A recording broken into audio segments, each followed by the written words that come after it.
Hello everybody, my name is Fernando Avila and this is my racial autobiography for Cal State Dominguez Hills. And in case you can't see me, the brightness kind of works out a little weird when you have a projector going and you're videotaping off of a tablet here that I'm doing.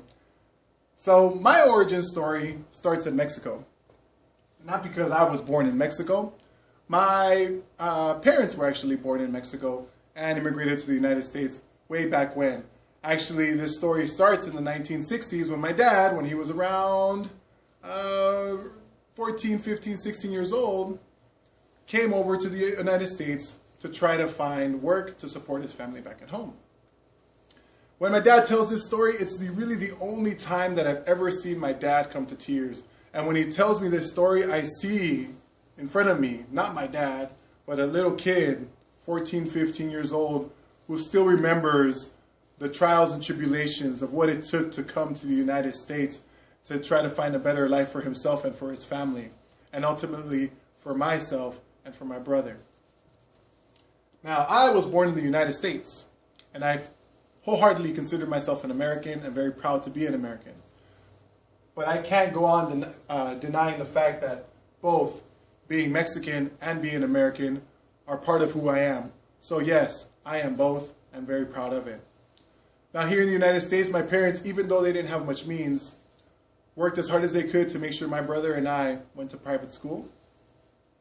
And I remember my mom telling me the story that when she first dropped me off at school and saw me salute the American flag, how much that ripped inside her soul, that her own flesh and blood was saluting a flag that was not the flag that she grew up with. But they were doing it for a goal for something better for myself and my brother. And I'd like to think that we did our part in achieving the goals that my parents had for us. So in that private school, I learned a lot of my basic ideas, right? I learned a little bit of math. I was in 4th grade here. There I am, little Fernando. I learned my times tables and I started realizing, hey, I like math. So I decided to pursue math. I went on to high school at Bishop Montgomery High School in Torrance. And from there, I went on and became a UCLA Bruin. At UCLA, I majored in math, but also discovered my passion. I also minored in education. I started by taking some education classes, and that's where I found that I can continue living that legacy that my dad left for me, that you do whatever you can so other people can make themselves better, so they could achieve something that they didn't think they could achieve.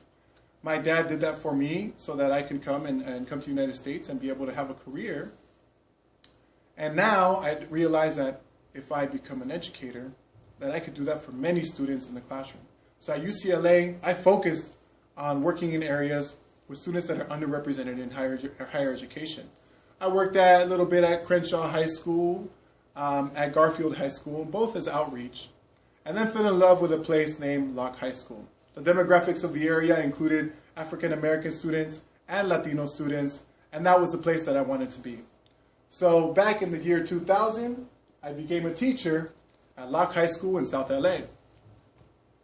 For the last decade and a half, myself, along with a few other of my colleagues, have worked really hard to try to transform this school into being one of the worst high schools in the country, to a place where anybody in the community who wants to get a good education has an option close by.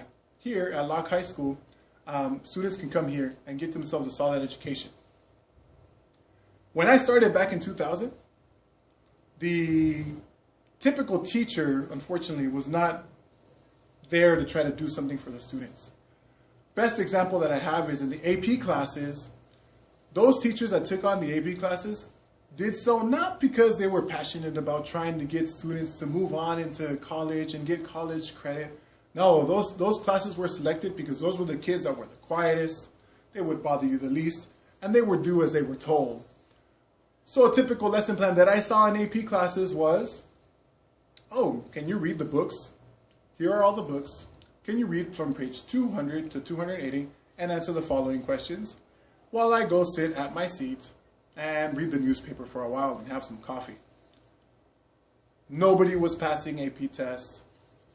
It was a pretty, and that was like a small part of grand problem with teachers and students, just apathy running wild and causing so many problems. And we did have issues with large-scale fights, but because there was a huge need that wasn't being filled here.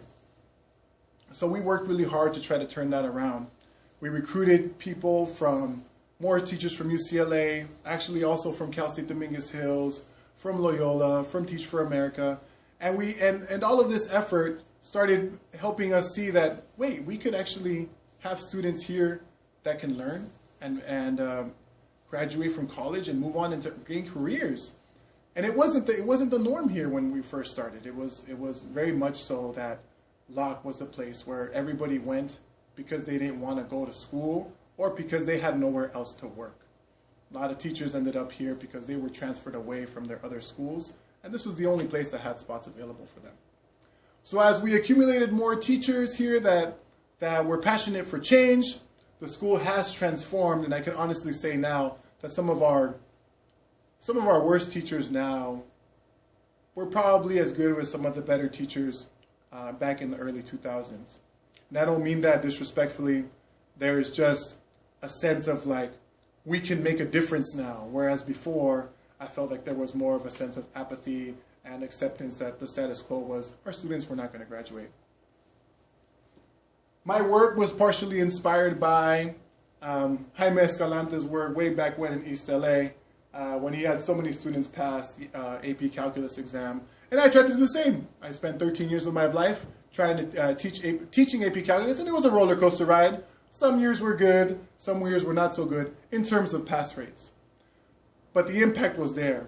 I can now honestly say that I have multiple students who are scientists, multiple students, former students who are engineers, multiple former students that are teachers, and multiple students that have come back and worked at after-school programs here at the school and are influencing the students from their own community. How exciting is that? Now, probably the biggest sense of pride that I have right now is I have 3 former students who are now colleagues of mine in the math department.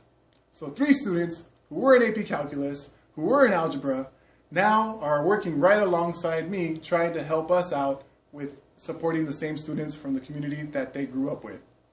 If that wasn't the goal, I don't know what was.